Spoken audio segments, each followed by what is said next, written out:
ఓం గం గణపతియే నమః. స్వర్ణలక్ష్మి నమస్తే అస్తు. పరబ్రహ్మ స్వరూపిణి రాజ్యం దేహి ధనం దేహి సర్వకామాంచ దేహి మే. స్వర్ణలక్ష్మి అమ్మవారు ప్రతి ఒక్కళ్ళకి చక్కగా బ్రహ్మతత్వాన్ని, తద్వారా ప్రతి ఒక్కళ్ళు ప్రతి నిమిషం సంతోషంగా, హ్యాపీగా, ఉత్సాహంగా ఉండాలని చెప్పేసి అమ్మవారి యొక్క కృపా కటాక్షం ప్రతి ఒక్కళ్ళ మీద ఉండాలని చెప్పేసి మనం కోరుకుందాం, అమ్మవారిని ప్రార్థిద్దాం.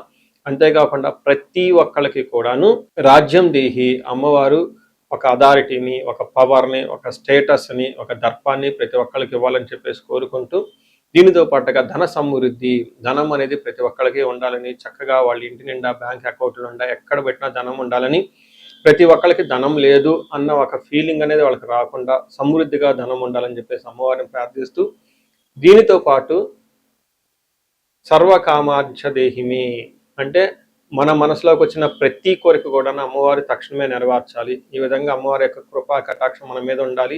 12 రాసుల వారు కూడా చక్కగా అభివృద్ధి జరిగి ఎంతో ఉత్సాహంగా ఉన్నతంగా ఎదగాలని చెప్పేసి మనం కోరుకుందాం. ఇప్పుడు మనం జూన్ మంత్ యొక్క రాశి ఫలాలు చెప్పుకుందాం. జూన్ మంత్ రాశి ఫలాలు చెప్పుకుంటే ఈ జూన్ మాసంలో మనకి 2-3 రకాల విశిష్టతలు ఉన్నాయండి, అవి తెలుసుకుందాం. ఫస్ట్ ఈ జూన్ మంత్ మనకి అధిక జ్యేష్ఠ మాస పౌర్ణమితో స్టార్ట్ అయ్యి నిజ జ్యేష్ఠ మాసం పౌర్ణమితో ఎండ్ అయిపోతుందని మీరు గమనించాలి.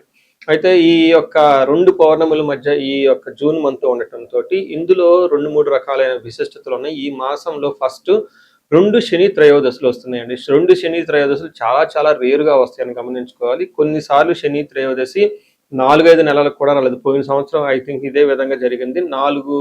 5 నెలల వరకు శని త్రయోదశి లేదు. చాలా మంది పూజలు చేసుకోవాలన్నా కానీ, శనికి సంబంధించిన ఏమైనా పరిహారాలు చేసుకోవడానికి శని త్రయోదశి చాలా బెస్ట్ది. అలాంటిది శని త్రయోదశులు 2 వస్తున్నాయని గమనించుకోవాలి. వీటితో పాటుగా చాలా మందికి ఎప్పుడైతే అమావాస్య వెళ్ళిపోయిందో మనకి నిజ జ్యేష్ఠ మాసం స్టార్ట్ అవుతుందంటూ చాలా మందికి పెళ్లిళ్ళు సీజన్ వస్తుందని మనం చెప్పుకోవాలి. పెళ్లిళ్ళకి చాలా అనుకూలమైన టైం అని గమనించాలి. ఇంకొక ముఖ్యమైన విషయము, లాస్ట్ అంటే జూన్ ఎండ్లో మనకి ఏరువాక పున్నమి అని వస్తుంటుంది. ఇది రైతులకు ప్రత్యేకంగా చాలా చాలా ముఖ్యమైన రోజు. ఆ రోజున అందరూ అరకలు కట్టుకుంటారు. ఎద్దులకి చక్కగా మనకేమంటారు అలంకరణ చేసుకొని గుడుల చుట్టూ తిరుక్కొని అక్కడ నుంచి అరక కట్టుకొని ఊళ్ళల్లోకి వెళ్ళిపోయేసి పొలం దున్నటం స్టార్ట్ చేస్తారని గమనించాలి. సో ఇది కూడాను ఇప్పటికి కూడాను ఇది మనకి ఎప్పటి నుంచో ఉన్న ఒక సనాతన ధర్మంలో భాగంగా ఎద్దులను పూజ చేయటం, వాటిని నందీశ్వరులుగా భావించుకోవటం, గుడుల చుట్టూ 3 రౌండ్లు తిప్పుకోవటం, భజనలు పెట్టుకోవటం, దండారా వేయటం, ఈ పనులను చేస్తూ ఉంటారు. ఒక ఉత్సాహంగా టోటల్ విలేజెస్ కూడా చాలా చక్కటి వాతావరణంలో ఇవన్నీ జరుపుకుంటూ ఉంటారని గమనించాలి. సో ఇది ఈ జూన్ మంత్లో ఉన్న యొక్క విశిష్టతలు, ముఖ్యమైన పండగలు, అలానే ముఖ్యమైన ఇంపార్టెంట్ డేట్లను మనం చెప్పుకున్నాం. ఇప్పుడు ఇంకొకటి చెప్పుకోబోతున్నాం, అది జ్యోతిష శాస్త్రం ప్రకారంగా గ్రహాల గురించి. జూన్ మాసంలో 5 గ్రహాలు మారుతూ ఉన్నాయండి. 28వ తారీఖున అంటే నెల బిగిన్ అవ్వక ముందే బుధుడు మారుతూ ఉన్నారు. వీళ్ళతో పాటు శుక్రుడు, కుజుడు, సూర్యుడితో మారుతూ ఉన్నారు జూన్ మాసంలో. ఇంకా ముఖ్యమైనది సంవత్సరానికి ఒక్కసారి మారే గ్రహం ఏంటంటే గురువు మారుతూ ఉన్నారు. ఈ గురువు జూన్ 2వ తారీఖున మారుతూ ఉన్నారు. అంటే మనం జూన్ మంత్లో 5 గ్రహాల యొక్క ప్రభావం ఎలా ఉండబోతుంది అనేది మనం చెప్పుకుంటూ ఉన్నాం అనమాట. మనం సింహరాశి చూస్తే ఈ యొక్క జూన్ మంత్లో కొంచెం మిక్స్డ్గా ఉండే అవకాశం ఎక్కువగా ఉంటుంది, కొంచెం ఛాలెంజింగ్గా ఉంటుంది.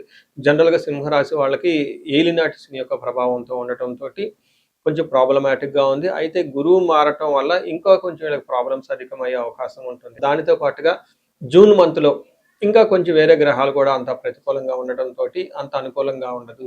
జాగ్రత్తగా ఉండవలసిన మాసం అని మీరు గమనించుకోవచ్చు. ఇందులో మనం ఫస్ట్ నక్షత్రాలు చూసుకుంటే మఖ 1, 2, 3, 4 పాదాలు, పుబ్బ 1, 2, 3, 4 పాదాలు, ఉత్తర ఫస్ట్ పాదం అంతా ఇందులో ఉంటుంది. పేరు బలం కనుక చూసుకుంటే వీళ్ళకి మా మీ ము మేమో టాటి టూటే అన్న అక్షరాలంతా కూడా ఎవరికైనా వాళ్ళు బాగా ఫస్ట్ లెటర్ ఈ యొక్క పేర్లతో ఈ యొక్క అక్షరాలతో ఉంటే వాళ్ళది కూడా సింహరాశిని గమనించాలి. సో వీళ్ళకి గ్రహాలు మారటంతో ఏమవుతుంది, వీళ్ళకి లఘుగోచారము సూక్ష్మగోచారం అన్న ఒక కాన్సెప్ట్లో మన మహర్షులు సింపుల్ వర్డ్స్లో సంస్కృతంలో చెప్పడం జరిగింది. ముందు అది తెలుసుకొని దాన్ని మన రియల్ లైఫ్లో ఎలా కాంప్రహెండ్ చేయాలో చూద్దాం. ఫస్ట్ ఇందులో విత్తలాభం, దేహరుజం, పుష్టిం, అర్ధప్రాప్తిం అని చెప్తారు. అంటే వీళ్ళకి 11వ స్థానంలో సూర్యుడు ఉండటం వల్ల లాభప్రదంగా ఉంటుంది అని గమనించుకోవాలి. అలానే 9వ స్థానంలో కుజుడు ఉండటం వల్ల ఆరోగ్యం అనారోగ్యంగా అంతా సరిగా ఉండదు, సపోర్టు ఇవ్వదని తెలుసుకోవాలి. శుక్రుడు 11వ స్థానంలో ఉండటం వల్ల ధన ప్రకారం వస్తుంది. బుధుని వల్ల అఖిల పుష్టిన్ శారీరకంగా పుష్టిగా ఉంటారని చెప్పుకోవచ్చు. అంటే టోటల్‌గా కొంచెం బాగా మిక్స్‌డ్‌గా ఉంటుందని తెలుసుకోవచ్చు.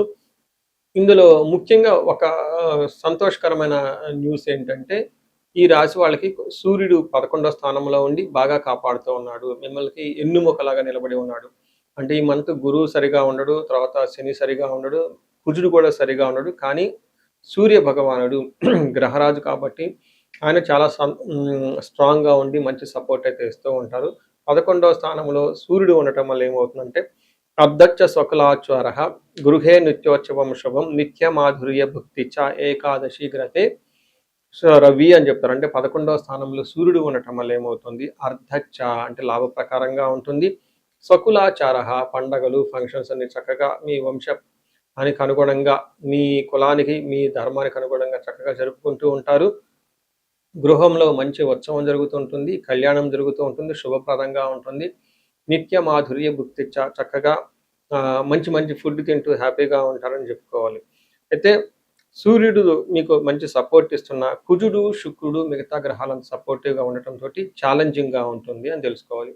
ఇందులో మీరు మంత్లీగా మారే గ్రహం చూసుకుంటే 45 రోజులకు ఒకసారి మనం కుజుడు అని చెప్పుకుంటాం. కుజుడు 9వ స్థానంలో ఉండటంతోటి అశనాచ ధనశూన్యం, శోషణం దేహపీడనం, స్థాననాశచ్చ, విరోధం చ స్థాననాశ విరోధం చ నవమస్తే ధారాసుతే అంటారు. అంటే 9వ స్థానంలో కుజుడు ఉండటం వల్ల ఏమవుతుంది అశనాచ అంటే అన్నానికి కొంచెం ఇబ్బందులు పడే అవకాశం ఉంటుంది. దేహ శూన్యం దేహ పీడనం శారీరకంగా ఇబ్బంది పడుతుంటారు. శోషణం అలసటగా ఎక్కువగా ఉంటూ ఉంటారు. శరీరం అంతా ఎండిపోతున్నట్లు ఉంటుంది. కొన్నిసార్లు విపరీతంగా ధనం ఖర్చు పెడుతూ ఉంటారు, భయపడుతూ ఉంటారు. కొంచెం కడుపు నొప్పి లాంటివి, శత్రువు లాంటివి వచ్చేవాళ్ళు ఎక్కువగా ఉంటారని తెలుసుకోవాలి. ఉన్న కొంతమందికి ఇబ్బందులు జాబ్‌లో కూడా ఇబ్బంది పడే అవకాశం ఉంటుందని తెలుసుకోవచ్చు. అయితే శుక్రుడు అగైన్ మరలా కొంచెం ఇబ్బంది పెట్టే పరిస్థితుల్లో ఉన్నారు. 12వ స్థానంలో శుక్రుడు ఉండటం వల్ల ఏమవుతుందంటే శస్త్రపీడాం చౌరబాధాచ అతి క్లేశో మహద్భయం కృషిరవ్యాధి సర్వవిఘ్నం స్యాత్ ధనరాశికే ద్వాదశకే శుక్ర అని చెప్తారు. అంటే భృగవు అంటారు. అంటే శస్త్రపీడం అంటే ఆయుధాల వల్ల ఇబ్బంది కలిగే అవకాశం ఉంటుంది. దొంగల వల్ల భయం కలిగే అవకాశం ఉంటుంది. కష్టాలు, భయం ఉంటుంది. వ్యవసాయము లేదా బిజినెస్‌లు చేస్తే అందులో సరిగా కలిసి రాకుండా ఆటంకాలు వస్తాయని తెలుసుకోవచ్చు. అంటే ఏ ప్రకారంగా చూసుకున్నా వీళ్ళకి ఒక 70% ప్రతికూలంగా ఉంది. ఒక 30% మాత్రమే అనుకూలంగా ఉంది అని గమనించుకోవచ్చు. ఈ రాశి వాళ్ళు పరిహారాలు చూసుకుంటే ముఖ్యంగా ఏలినాటి అష్టమ శని ఉండటంతోటి శని పిప్పలాద స్తోత్రం చదువుకోవటం, శనికి సంపూర్ణమైన శాంతి పూజలు చేపించుకోవటం చాలా ముఖ్యం. శనికి సంపూర్ణమైన శాంతి పూజలతో పాటు నవగ్రహాలకు చుట్టూ తిరగటం కూడా ఇంకా చాలా ఇంపార్టెంట్. ఈ రాశి వాళ్ళు శని అష్టమ శనితో బాధలతో ఉన్నారు. ఇంకా ఈ రాశితో పాటు వీళ్ళ కుటుంబంలో ఎవరికైనా ధనుసు రాశి ఉన్నా, ఏలినాటి శనితో బాధపడుతూ ఉన్నా, మీనరాశి, మేషరాశి, కుంభరాశి వాళ్ళు ఉన్నా కొంచెం జాగ్రత్తగా ఉండాలి. ఈ ఒకే ఇంట్లో శని పీడలు పట్టిన వాళ్ళిద్దరూ ఉంటే చాలా వరకు మనస్పర్ధలు వస్తూ ఉంటాయి, గొడవలు వస్తూ ఉంటాయి. ఫ్యామిలీలో అశాంతి ఎక్కువగా నెలకొని ఉంటుంది. సింపుల్ ఈజీ రెమెడీ ఏంటంటే ఒకసారి జాతకం చూపించుకొని చక్కగా పరిహారాలు చేసుకుంటే ఈ రాశి వాళ్ళు చక్కగా ముందుకెళ్ళే అవకాశం ఎంతో ఎక్కువ ఉంటుంది. ఈ రాశి వారికి అష్టైశ్వర్యాలు కలగాలని చెప్పేసి మనం కోరుకుందాం. ఇప్పుడు రెమెడీస్ చూసుకుంటే ముఖ్యంగా నేను అందరికీ సలహా ఇచ్చేది ఏంటంటే మీ వయసు కనుక 35-45 ఉండి ఎక్కడ లైఫ్‌లో మీరు ఆగిపోయారు. ఇప్పటిదాకా గ్రోత్ ఉండి చక్కగా ఒక మేనేజర్ పొజిషన్‌లో ఉండి ఉన్నతంగా ఉండి కానీ లైఫ్ ఇప్పుడు అనేది మీకు ఛాలెంజింగ్‌గా ఉంది. దీన్ని మనం జనరల్‌గా మిడ్ లైఫ్ క్రైసిస్ అని చెప్తూ ఉంటారు చాలామంది. బట్ జ్యోతిష శాస్త్రంలో మిడ్ లైఫ్ క్రైసిస్ ఎందుకు వస్తుంది అనేదాన్ని చాలా చక్కగా వివరించడం జరిగింది. ఆ టైంలో మీకు శాపాలు అనేవి యాక్టివేట్ అవుతూ ఉంటుంది. ఆ టైంలో మీకు గ్రహ దోషాలు అని ఉంటాయి. ఈ గ్రహ దోషాలు కూడా మీకు యాక్టివేట్ అవుతూ ఉంటాయి. ఇది ఒక్కసారి మీరు ఇన్ కేస్ మీ ఏజ్ కనుక అలా ఉండి ఇప్పటిదాకా బాగుండి మధ్యలో మేము లైఫ్‌లో స్ట్రక్ అయిపోయాము. గ్రోత్ లేదు, డైరెక్షన్ లేదు, సరిగ్గా ఇంప్రూవ్‌మెంట్ లేదు, రిలేషన్‌షిప్స్‌లో ప్రాబ్లమ్స్ వస్తూ ఉన్నాయి. ఎలా ఎళ్ళాలో కన్‌ఫ్యూజన్‌లో ఉన్నారు అనుకున్నప్పుడు ఖచ్చితంగా ఒకసారి జ్యోతిష శాస్త్రంలో మీ ఇండివిడ్యువల్ హారోస్కోప్ చూపించుకోండి. అందులో టోటల్ శాపాలు ఏమైనా ఉన్నాయా స్కాన్ చేసుకొని అవి ఇప్పుడు యాక్టివ్‌గా ఏమైనా ఉన్నాయో తెలుసుకోవడం చాలా చాలా ముఖ్యం. ఇప్పటిదాకా మనం చెప్పుకున్న ఈ గోచార ఫలితాలు మీకు ఒక 30-40% మాత్రమే ఎఫెక్ట్ అవుతాయి. 100% మీ జాతకం కరెక్ట్‌గా ఎలా ఉందని తెలుసుకోవడానికి ఇండివిడ్యువల్‌గా జాతకం చూపించుకోవడం చాలా ఇంపార్టెంట్. అందులో ఉన్న దశలు ఎలా ఉన్నాయి, భుక్తులు ఎలా ఉన్నాయి చూసుకొని చక్కగా పరిష్కారాలు చేసుకొని, పరిహారాలు చేసుకుంటే లైఫ్ అనేది 10 రెట్లు ముందెళ్ళే అవకాశం ఎక్కువగా ఉంటుంది. చాలా మందికి ధనానికి ఇబ్బంది పడిపోతూ ఉంటారు. అప్పటిదాకా ధనం ఫ్లో ఉంటుంది. సడెన్‌గా ధనం ఫ్లో ఆగిపోయి ఉంటుంది. వాళ్ళు స్వర్ణలక్ష్మి విశేష హోమం చేపించుకోవటం, కుబేర పాశుపతం చేపించుకోవటం చాలా ముఖ్యం. దీనితో పాటు చాలామంది భార్యాభర్తల మధ్య అన్యోన్యత అనేది లేకుండా చాలా ఇబ్బంది పడిపోతూ ఉంటారు. ఏదో ఉన్నామంటే ఉంటారు కాబట్టి, ఈ యొక్క భార్యాభర్తల మధ్య గొడవ వల్ల ఇంట్లో అనేక రకమైన ప్రాబ్లమ్స్, మిస్‌అండర్‌స్టాండింగ్స్ వస్తూ ఉంటాయి. బంధువులు, చుట్టాలతో కూడా ఒక్కోసారి మీకంతా విలువ ఇవ్వకుండా పోతూ ఉంటారు. ఇలాంటి వాళ్ళు అన్యోన్య దాంపత్య పాశుపతం చేపించుకోవటము, లేదా విశ్వావసు గంధర్వరాజ మహా హోమం చేపించుకోవటం, విశేష హోమం చేపించుకుంటే జాతకంలో ఉన్న దోషాలు పోయి చక్కగా ఉంటారు. ఇవి కాకుండా ప్రతి ఒక్కళ్ళకి ఈ మధ్య అమెరికాలో ఉంటూ ఉంటారు. లేదంటే ఎన్ఆర్ఐలు చాలా మంది ఉంటారు. చాలా డైలమా ఉంటుంది. ఏ కెరియర్‌లో ఎళ్తే బాగుంటుంది? ఇండియాలో ఉంటే బెటర్‌గా ఉంటుందా? లేదంటే ఇండియా నుంచి ఫారిన్ ఎళ్తే బావుంటుందా? ఫారిన్ సెటిల్‌మెంట్ యోగం ఉందా? అసలు ఫారిన్‌లో ఎంతకాలం ఉంటాం? ఇలాంటి విషయాలు చాలామంది ఈ వీసాల గురించి, గ్రీన్ కార్డుల గురించి, లేదంటే ఎంఎస్ చేయాలనుకున్న వాళ్ళకి చాలా కన్‌ఫ్యూజన్‌లో ఉంటారు. అలాంటి వాళ్ళు కూడా ఒకసారి జాతక చక్రం చూపించుకుంటే చాలా బాగుంటుంది. యూజువల్‌గా వీసాలు రావటానికి నేను మన్యు పాశుపత అభిషేకం విత్ రాహు గ్రహాన్ని శాంతులు ఎక్కువ చేస్తూ ఉంటాను. ఇలా రాహువుకి సంబంధించి మన్యు పాశుపతం చేస్తే వీటితో పాటు లక్ష్మీ గణపతి జపము, ఈ స్వర్ణలక్ష్మి జపం చేసుకుంటూ ఉంటే ఇక్కడ ఫారిన్‌లో ఈ వీసా ప్రాసెసింగు లేదంటే ఈ డాక్యుమెంటేషన్ వర్క్ అనేది చాలా చక్కగా ఫాస్ట్‌గా ఎలాంటి ఆటంకాలు లేకుండా అయ్యే అవకాశం ఉంటుంది. ఇది కాకుండా ఇంకా మీరు ఏమైనా ఇండివిడ్యువల్‌గా మీకు ఛాలెంజెస్ ఉన్నాయి. హెల్త్ బాగాలేదు, మహామృత్యుంజయ హోమము, ఇంకా ఏమైనా మీకు ఈ మీ యొక్క శత్రు బాధలు విపరీతంగా ఉన్నారు.